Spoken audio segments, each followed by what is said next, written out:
চারিদিকে থই থই পানিতে ভাসছে চীনের দক্ষিণ পশ্চিমাঞ্চল। গুইজো প্রদেশে শুধু গ্রামাঞ্চল নয়, শহরও তলিয়ে গেছে পানির নিচে।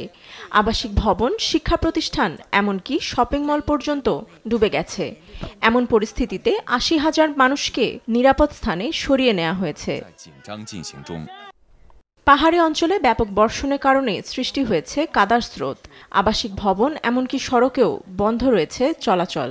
এমনকি ড্রোন ব্যবহারে মানুষের কাছে পৌঁছে দেওয়া হচ্ছে ত্রাণ। হুনান প্রদেশে সপ্তাহখানেক ভারী বর্ষণে সরিয়ে নেওয়া হয়েছে প্রায় ১০,০০০ মানুষকে। এছাড়াও দক্ষিণ চীনে টাইফুনের কারণে শুরু হয়েছে বন্যা। সরিয়ে নেওয়া হয়েছে ৭০,০০০ মানুষকে। শিশুসহ পানিবন্দী আছে এখনো অনেকে।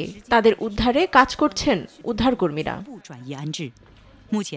মঙ্গলবার গুইজো প্রদেশে জারি করা হয়েছে জরুরি সতর্কতা। বন্যায় ক্ষতিগ্রস্ত হয়েছে প্রদেশের বিভিন্ন স্থাপনা, হাসপাতাল ও স্কুল। বন্যা নিয়ন্ত্রণ ও ক্ষতিগ্রস্ত মানুষের জন্য চীনা উন্নয়ন ও সংশোধন কমিশন বরাদ্দ করেছে ১৪ কোটি মার্কিন ডলার।